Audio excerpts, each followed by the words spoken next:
خواتین و حضرات السلام علیکم، میرا نام شمون ہاشمی ہے اور رات گئے کہ آج کی نشست میں جو موضوع ہے وہ بڑا دل فریب ہے، اس لیے کہ آج بات جہاں اس نقطے پہ ہوگی کہ درد دل کے واسطے پیدا کیا انسان کو، ورنہ طاعت کے لیے کچھ کم نہ تھے کرو بیاں، تو دوسری طرف مٹی سے جڑے رہنے کے احساس کی بات بھی ہو۔ خواتین و حضرات، پروردگار عالم نے جب حیوان ناطق کو اشرف المخلوقات بنانا چاہا تو یہ طے کیا کہ جہاں معاملات اور عبادات کا تمام تر ایک چارٹر اس کے حوالے کیا جائے گا، وہیں اس کی روح کے تزکیے کا بھی اہتمام ہوگا۔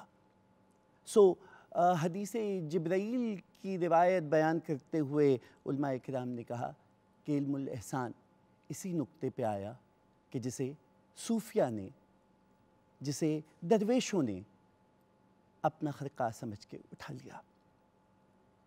یہ وہ علم ہے کہ جس کے تحت آپ رحم، ادب، شعور اور خود اپنے اندر اتر کے اپنی روح سے بات کرنے کے مراحل طے کرتے ہیں، جہاں آپ انسان کو اس کی شخصیت، اس کے مقام، اس کے مرتبے یا اس کے گناہوں کی بنا پہ نہیں تولتے، بلکہ آپ اس کو اللہ کی مخلوق سمجھ کر اس سے رحم سے، محبت سے ہم کلام ہوتے ہیں۔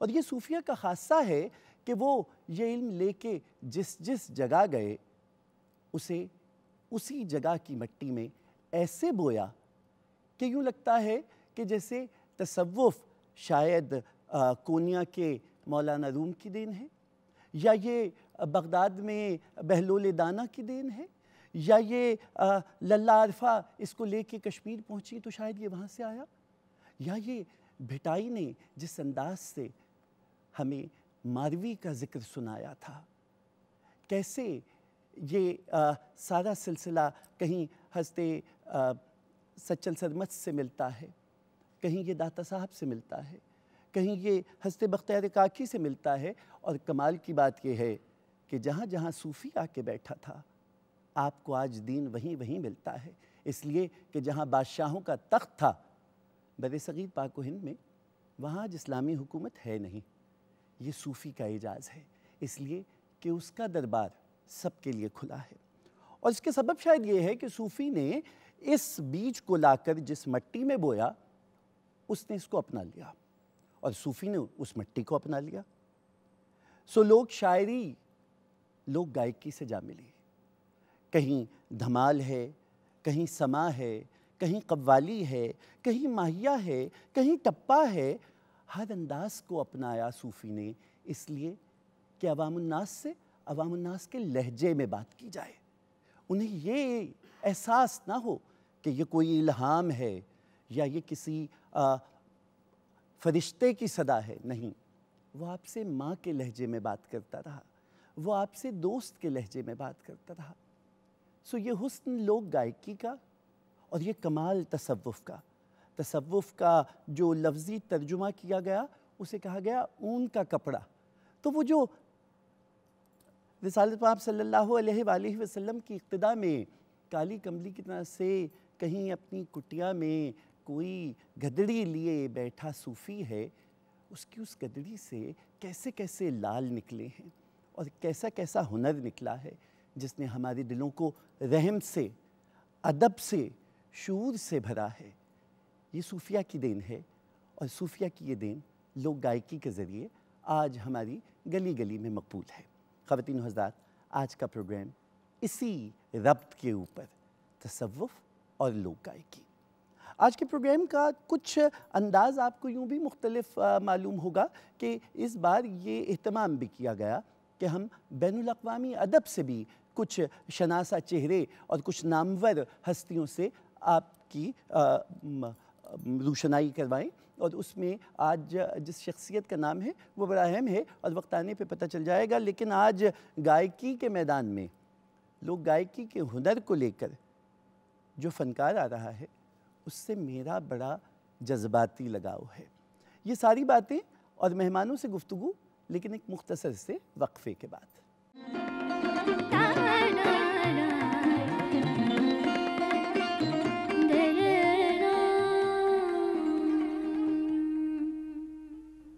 خواتین و حضرات، ایک بار پھر خوش آمدید۔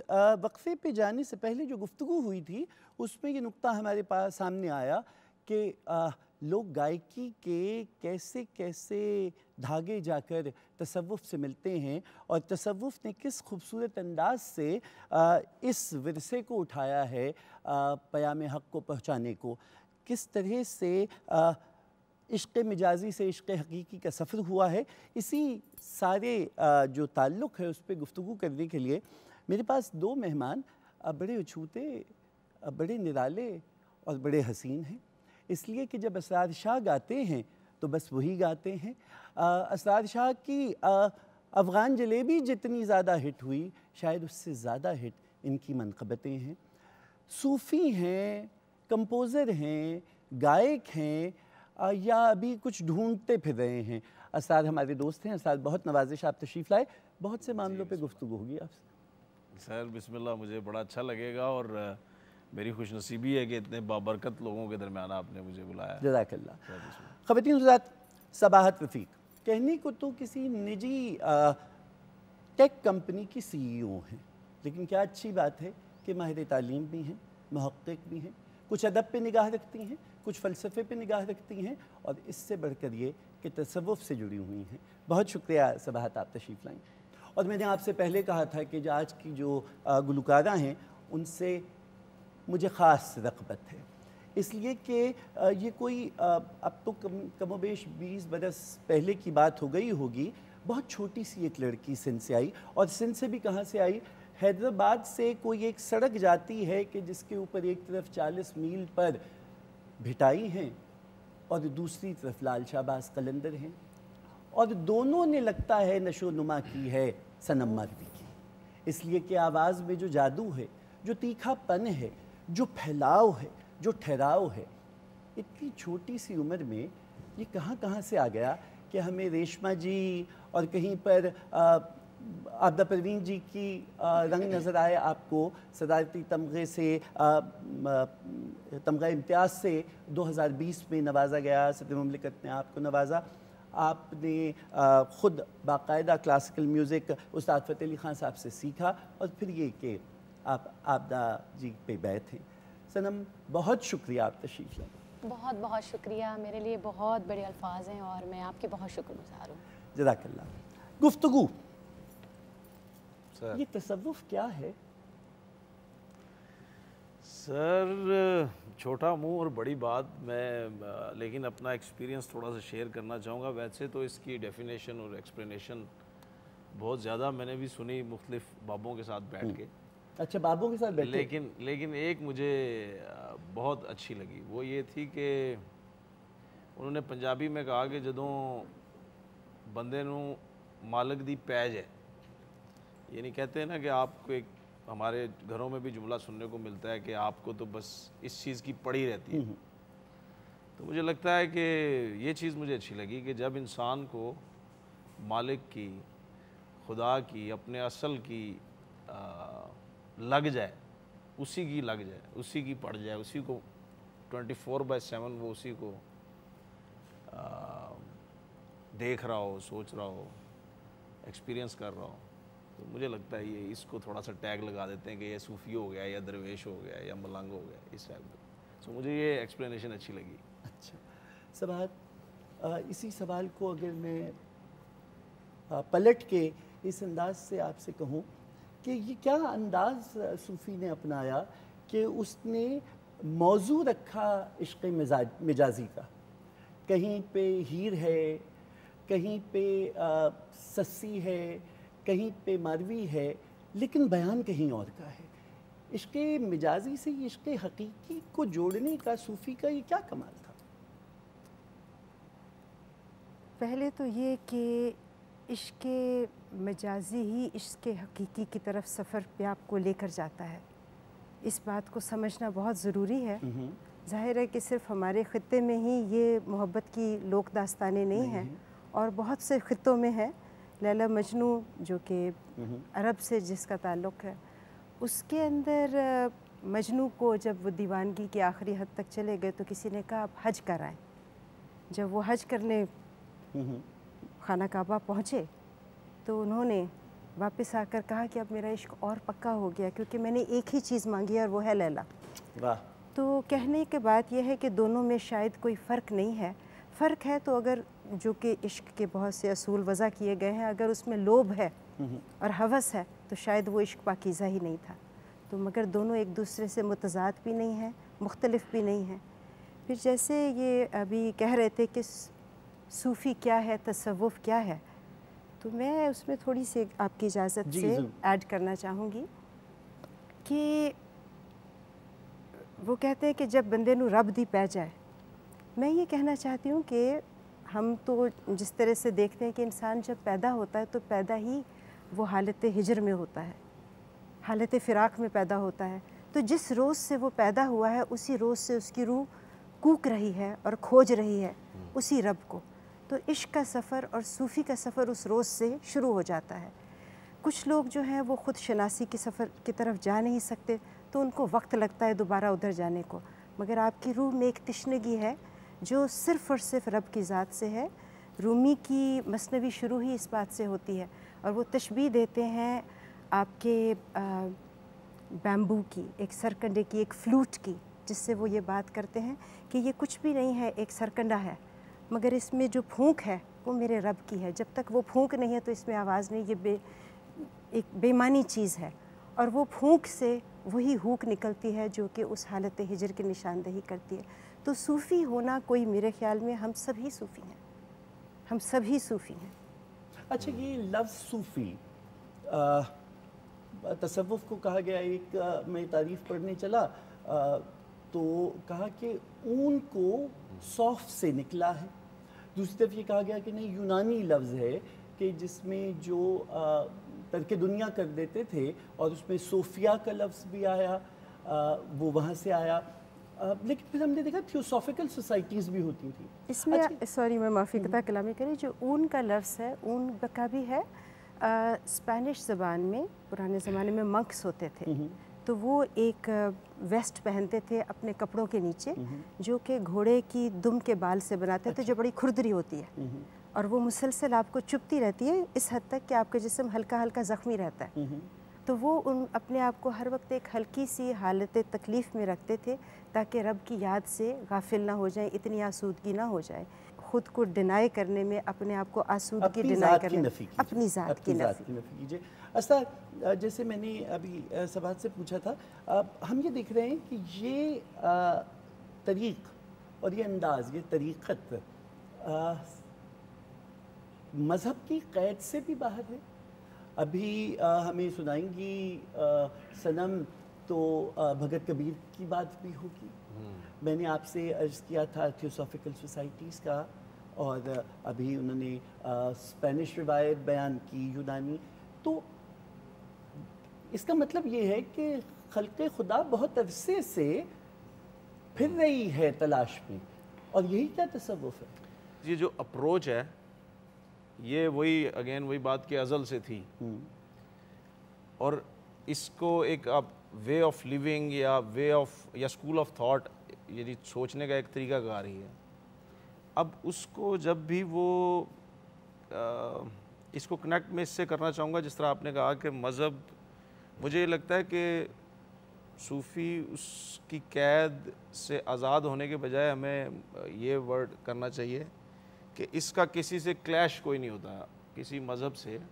اگر اس کا رستہ خیر ہے، وہ کسی بھی مذہب سے ریلیٹڈ ہو، تو اس کو وہ صوفی اس کو اس اسکول آف تھاٹ میں اس کو ویلکم کرے گا، ہر خیر کی بات کو۔ سو اگین پھر وہی بات ہے کہ وہ بابا بلے شاہ کی بات کے ایک نقطے وچ گل مکدی ہے کہ جیسے ہی خیر کی بات کرو تو پھر بھی کنیکشن مالک، ہر خیر کی بات مالک کی بات ہی ہے. سو اسپرچولی جو شخص اس طرح سے انگیج ہوتا ہے، یہ بھی انگیجمنٹ بھی بے شک مالک کی طرف سے ہی ہے، تو اس کا ڈائریکشن کوئی بھی ہو، میوزک ہو، وہ سم ٹائم باشرہ بھی ہو، وہ شریعت کی بھی پابندی کر رہا ہو، لیکن اگر ہمہ وقت اس کی توجہ مالک کی طرف ہے تو اس کے اوپر یہ کہا جاتا ہے کہ یار درویش ہے، صوفی ہے معاملہ ہے. سو میوزک کی تو اس میں یقیناً کوئی میوزک تو اس کو ذرا پنجابی کہتے ہیں نا ترونکا لاندہ ہے ذرا. اچھا میں تم سے یہ ضرور پوچھوں گا کہ آپ دونوں کی جو پرسنل جرنی ہے وہ بڑی انٹرسٹنگ ہوگی. آپ اس راہ پہ کہاں نکلے اور کہاں پہنچے، اور آپ سے بھی سبات، لیکن یہ کہ ایک ہمارے پاس اس تصوف کی ایک شکل لوگ گائکی ہے اور صنم آج اس کا نمائندہ چہرہ ہیں. صنم، اگر میں آپ سے پوچھوں، آپ صوفیہ کی سرزمین سندھ سے آئی ہیں، اب پنجاب میں رچ بس گئی ہیں، دونوں جگہ آپ نے دیکھا، سندھ میں بھی صوفیہ سچل کے فقیر پھرتے ہیں بجاتے ہوئے، یہاں پنجاب میں آپ دیکھ لیجئے تو بلے شاہ بالکل لاہور کے ساتھ ہیں. کیسا آپ کو یا آپ کی اپنی جرنی جو ہے، وہ آپ کا اپنا سفر جو ہے وہ کیسا رہا ہے؟ بہت خوبصورت سفر رہا، کیونکہ میں نے اپنی ابتدا جو ہے وہ حضرت شاہ عبد الطیب بھٹائی رحمۃ اللہ علیہ سے کی ہے. وہاں پر ہر جمعرات جا کر اپنے بابا کے ساتھ ڈیوٹی دی ہے. وہ ایک الگ رنگ ہے، کیونکہ وہاں پر رات کو شام سے میوزک سٹارٹ ہوتا ہے اور ان کے اپنے راگ ہیں، 30 راگ ہیں، اور کبھی آپ بھیروی میں کر رہے ہیں، تو وہ ایک الگ تھا. بٹ میں یہاں پر حضرت بلے شاہ پہ بھی جاتی رہتی ہوں، مجھے کبھی بھی کچھ چینج نہیں لگا. پیغام ایک ہے سب کا، ایک ہی پیغام ہے، ایک ہی راستہ ہے. جہاں پر حضرت سچل سرمست کہتا ہے کہ اے جہاں کم کری جے وچ اللہ آپ بنی جے، اور وہاں پر بلے شاہ کہتا ہے کہ ارے لوگو تمہارا کیا میں جانوں میرا اللہ جانے. بات ایک ہے. آج کیا سنا رہی ہیں سب سے پہلے؟ آج میں آپ کو سنا رہی ہوں، یہ کمپوزیشن میرے فادر کی ہے، اور کلام جو ہے حضرت گرو نانک کا ہے، اور گرو نانک کا کلام ہمیشہ ان کو ویسے پڑھا گیا ہے، کمپوزیشن میں کبھی بھی نہیں. تو پہلی مرتبہ جو ہے میں نے اس کو پڑھا ہے، تو پیش کرتی ہوں. جی پلیز.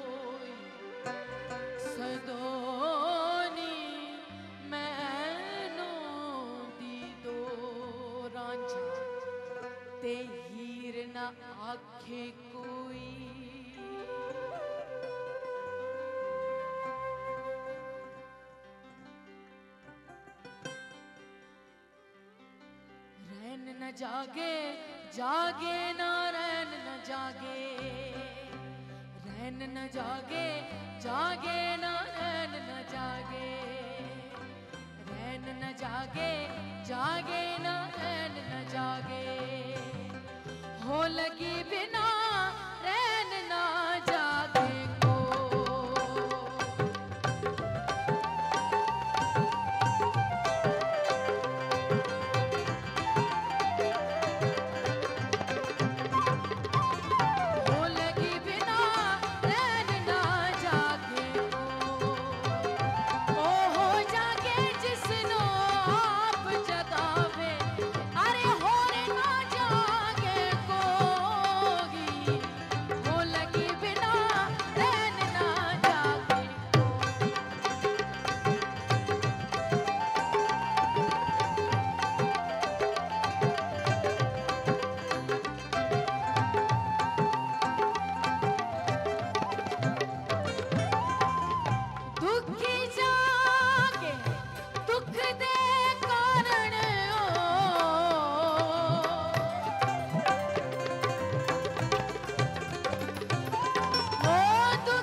خواتین و حضرات، نشست بہت دلچسپ ہے. صنم کی آواز نے جو لوگ گائکی کا جادو جگایا ہے وہ اپنی جگہ، لیکن اسرار سے ہم پوچھنا چاہتے ہیں.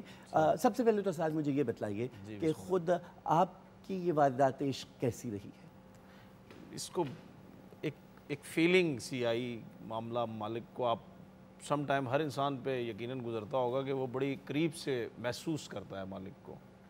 بس یہ اگر بچپن سے یہ ہے کہ انٹرسٹ میرا تھا، میں بھی حیدرآباد میں رہتا تھا، تو سارے جو بابے مجھے انسپائر کرتے تھے، اٹریکٹ کرتے تھے، ان کی پوئٹری، ان کی باتیں.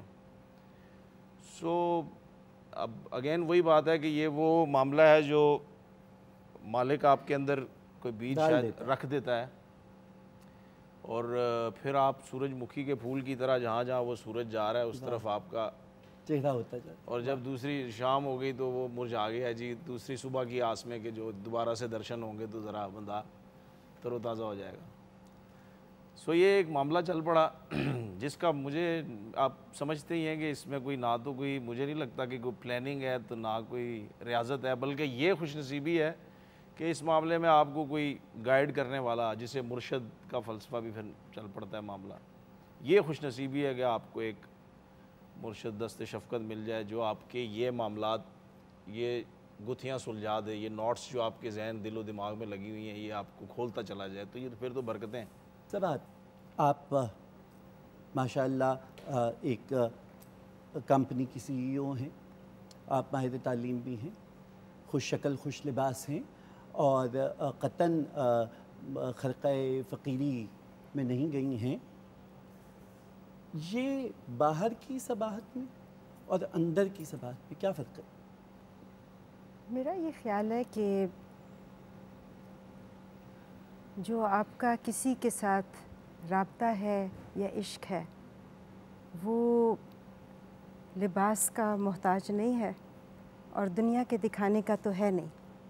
جو آپ کی ڈور جس کے ساتھ جڑی ہے، جیسے جڑی ہے وہ ویسے ہی جڑی ہے. ایک انہوں نے مرشدوں کا ذکر کیا. میں شریعت اور طریقت کی نفی نہیں کرتی. عرفان کے راستے میں یہ حائل نہیں ہے، یہ دونوں چیزیں عرفان کے راستے میں حائل نہیں ہیں.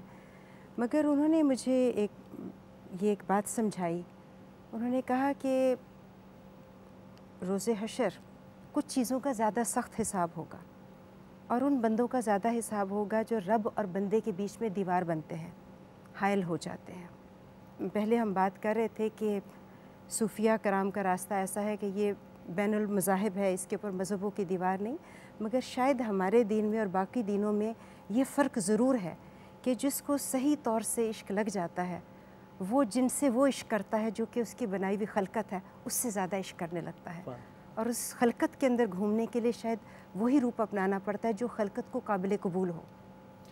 سر، لوگ گائکی کو صوفی نے اٹھا لیا. اچھا، یہ مطلب جیسے ابھی سبات بات کر رہی تھیں، جو یہ گفتگو کر رہی تھیں تو میرے دماغ کے پردے پہ امیر خسرو چل رہے تھے. دنیا میں رہے، 7 بادشاہوں کے درباروں سے منسلک رہے، لیکن دور کہیں اور ہے. تو دین بھی ہے اور دنیا بھی ہے. اور جب گیت لکھنے گئے تو جو پنگھٹ پہ دوابے کی لڑکیاں آتی ہیں ان کی زبان اٹھائی، اور پھر اسی طرح سے ہیر جیسے لکھی گئی، یا بابا بلے شاہ کا جو کلام ہوا. یہ لوگ گائکی میں ہمیشہ صوفی نے کیا دیکھا کہ اس کو اپنے بیان کے لیے منتخب کر لیا؟ جی، میوزک کو لے کے تو میں، کیونکہ یہاں بھی بڑے بڑے بزرگ لوگ بیٹھے ہیں، لیکن سلام بزرگ ہیں بزرگ ہیں. دیکھیں، اسپرچولیزم، صوفیزم اٹ سیلف ایک ان ڈیپتھ معاملہ کنسیڈر کیا جاتا ہے. اب جب اس معاملے میں انسان گرفتار ہو جاتا ہے تو ایکسپلین کرنے کے لیے، تاکہ وہ ٹریول کرے، جو آسان چیزیں ہیں نا، آسان معاملات، آسان رستہ، آسان لفظ، کوشش ضرور ہوتی ہے. اسی لیے بابوں نے بڑی اسٹریٹ کرنے کی کوشش ضرور کی ہے کہ ہر شخص تک جو میں فیل کر رہا ہوں یہ کسی طرح پہنچ جائے، یا اس کو بھی میں جیسے عام انسان کی فطرت بھی ہے کہ وہ چاہ رہا ہوتا ہے جو میں دیکھ رہا ہوں یا میں سمجھ رہا ہوں یہ دوسرے تک بھی چیز پہنچے. اب جب اس کو آلریڈی ایک گھمبیر چیز ہے, ان ڈیپتھ چیز ہے, اس کو جب ہم میوزک سے جوڑتے ہیں تو میوزک بھی بذات خود ایک بڑا ایک پراسرار سا معاملہ ہے. تو ایسے میں جو صوفی درویش جو یہ اسکول آف تھاٹ ہے وہ میوزک کے اندر سے وہ وے جو سمپل ہے, جو عام فہم ہے, جس میں آپ کو بہت کوئی گرامر یا اس کی جو ان ڈیپتھ نالج ہے میوزک کی اس کی ضرورت نہ بھی پڑے, سیدھی سیدھی بات ہو, تو یہ میوزک کے اندر سے فوک میوزک وہ فارم ہے کہ جو سمپل کنسیڈر کی جاتی ہے. سو اس لیے کیونکہ اور کنیکٹ بھی زیادہ ہے, جو عوام ہے, عام آدمی ہے, اس سے کنیکٹڈ زیادہ فوک میوزک زیادہ کنیکٹ ہوتا ہے. تو جس طرح سے ایکسپلین کیا جاتا ہے کہ خود رو پودے کی طرح یہ میوزک ہے, اس میں ضروری نہیں ہے کہ آپ کو بہت زیادہ راگ, سکیلز, چیزیں, معاملات آپ کو ہوں یا اس کو, تو کیونکہ اٹ سیلف تھاٹ آپ نے پہنچانی ہے تاکہ انسان کے اس کے دل و دماغ میں کچھ نہ کچھ رہ جائے, کانٹینٹ بھی رہ جائے. تو اس کو چوز اس لیے کیا جاتا ہے کہ میلوڈی بڑی سمپل ہو, انسٹرومنٹ اس کی جو ارینجمنٹ ہے وہ بڑی اتنی ہو کہ وہ اس کو بہت زیادہ مزید مشکل میں نہ ڈالیں. سو مجھے یہ لگتا ہے کہ اس لیے بابوں نے, درویشوں نے زیادہ تر آپ کو اس کا جو کلام ہے وہ فوک میوزک میں ملے گا. اس میں ایک چیز میں ضرور آپ کے سب سننے دیکھنے والوں کو میں کہنا چاہوں گا کہ میں نے اس پہ بڑا میں سوچتا تھا کہ اچھا صوفی میوزک, مجھ پہ بھی جب ٹیگ لگ گیا کہ یار یہ صوفی میوزک کرتا ہے, تو میں نے سوچا اچھا صوفی میوزک کیا ہوتا ہے بھائی. اگر تو انسٹرومنٹ کی بات کریں تو آلموسٹ ایک جیسے انسٹرومنٹس غزل میں, نیم کلاسیکل میں, ٹھمری میں, قوالی میں, اس طرح کے طبلہ, ہارمونیم, یہ آلموسٹ وہی چیزیں یوز ہو رہی ہوتی ہیں. تو اگین پھر مجھے یہ لگا کہ یہ وہ اس اپروچ کی بات ہو رہی ہے. سو اگر وہ اپروچ, مالک کی سوچ, خیر کی سوچ اگر میوزک میں ہے تو وہ کوئی بھی میوزک کی فارم ہو وہ صوفی میوزک ہی کنسیڈر ہوگا, وہ چاہے ماڈرن میوزک ہو, چاہے وہ اس کے اندر انسٹرومنٹ کوئی بھی ہو. تو بات یہ نہیں کہ اسکول آف تھاٹ کی ہے, اپروچ کی ہے سوچنے کی. میوزک کسی بھی فارم میں اگر وہ اپروچ ہوگی تو اس کو صوفی میوزک کہیں گے. اچھا, تو بات مجھے آپ سے ایک بڑا انٹریکیٹ سوال کرنا ہے, اور میں نہیں چاہتا یہ رات گئے کی نشست بوجھل ہو جائے, لیکن مجھے یہ بتلائیے کہ صوفی نے جب قربانی, تیاگ دینے اور دوسری طرف مقصد پہ جم جانے اور کہ پائے استقامت میں لغزش نہ آئے, یہ پیغام پہنچانا چاہا, تو اس نے عورت کے کیریکٹر کا انتخاب کیوں کیا؟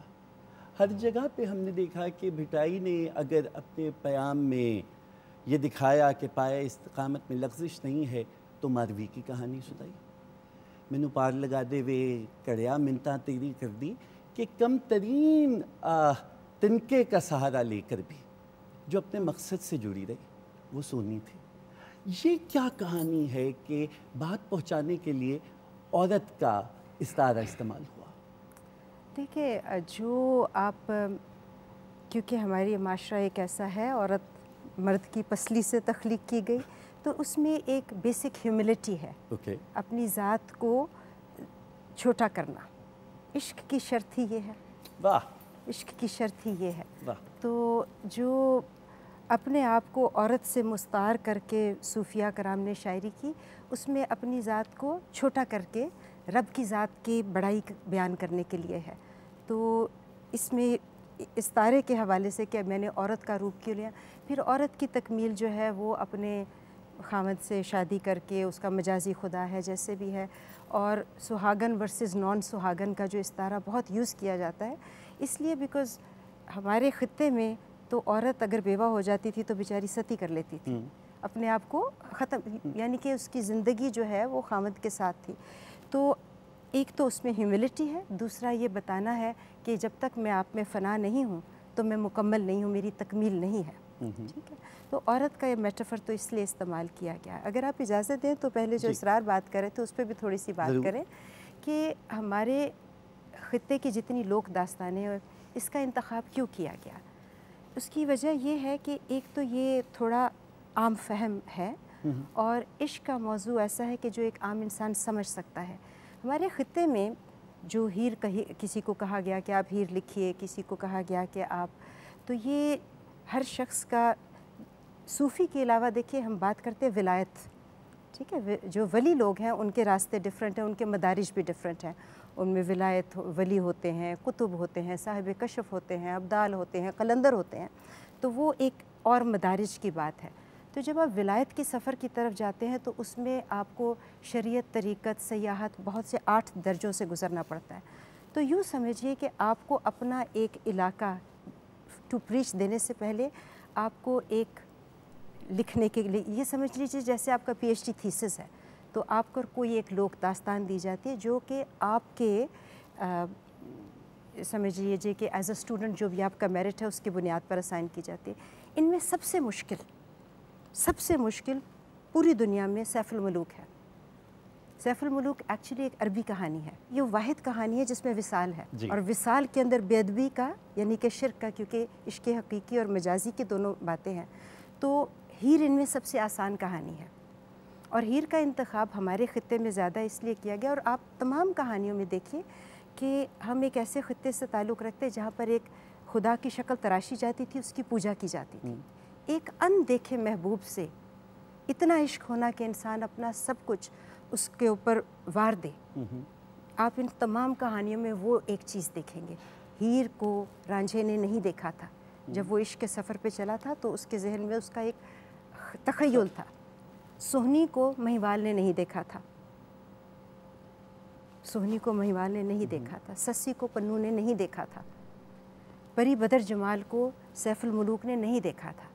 تو ان تمام قصوں میں ہمارے خطے میں, باقی خطوں کے اندر اگر آپ دیکھیں گے عرب میں, باقی جگہوں میں, کیونکہ ہر خطے کی اپنی اپنی لوک داستانیں ہیں, تو اس میں ان کا انتخاب کرنا کہ کسی کو یہ یقین دلانا کہ ایک اندیکھے سے محبت کی جا سکتی ہے. تو ہمارے علاقے میں تبلیغ کا بہت موزوں طریقہ تھا فوک داستان کا. اس فوک داستان کو سننے ہندو بھی آ رہا ہے, سکھ بھی آ رہا ہے, مسلمان بھی آ رہا ہے. تو یہ ذہن میں آئیڈیا لے کر آنا کہ اندیکھے سے اس حد تک عشق کیا جا سکتا ہے, یہ صوفیاء کا ہمارے خطے کی خدمت ہے. پھر اس کے اندر بیسکلی عشق کے جو اصول ہیں وہ بے شک سچل سرمست نے 36 بتائے, رومی نے 40 بتائے, ان ساروں کی اپنی اپنی جو ہیں, مگر بنیادی ہے سیلف لیس, لوبھ نہ ہو. تو اس میں وہ جو بات ہے کہ بنا لوبھ کے پیار کیسے کیا جاتا ہے, اندیکھے سے پیار کیا کیسے جاتا ہے. تو آپ ان تمام لوک داستانوں کی جب روانی دیکھیں, اگر آپ ان کو تفصیل میں پڑھیں, بدقسمتی سے ہم پڑھتے نہیں ہیں. ہم ان کے کچھ میوزیکل حصے جو ہیں وہ تو زبان زد عام پر ہیں, مگر ان کے اندر بڑی خوبصورتی سے عشق کے اصول بتائے گئے ہیں. آپ ان کو غور سے پڑھیے, کسی مرشد کے ساتھ پڑھیے, تو آپ کو وہ تمام اصول ملیں گے. تو میرے خیال میں جو فوک کی خوبصورتی ہے وہ ایک عام آدمی کو ایک دین سے شناسائی کا بہترین انتخاب ہے. اچھا, ایک وجہ یہ بھی تو ہے نا کہ بھئی فوک نیچرل ہے, مٹی نے آبیاری کر کے اس کو اچھال دیا ہے.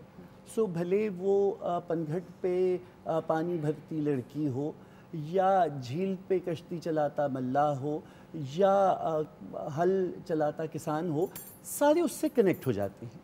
اور میسج جو ہے وہ اس کی شکلیں بدل سکتی ہیں, لیکن انڈر لائن تھیم ایک رہتی ہے. استاد, آپ نے صوفی میوزک کو ماڈرنائز کیا اور بہت سے لوگوں نے کیا. یہ تجربہ کیسا ہے فوک سے اب ہم اسے ایک اور پلیٹ فارم پہ آتا ہوا دیکھ رہے ہیں, وہ بہت ینگ, جتنی نئی نسل ہے اس میں بہت وہ مقبول بھی ہے؟ میرے ذہن میں کبھی بھی یہ نہیں تھا کہ کوئی پلان کر کے کہ جی یہ صوفی میوزک میں کرنے جا رہا ہوں.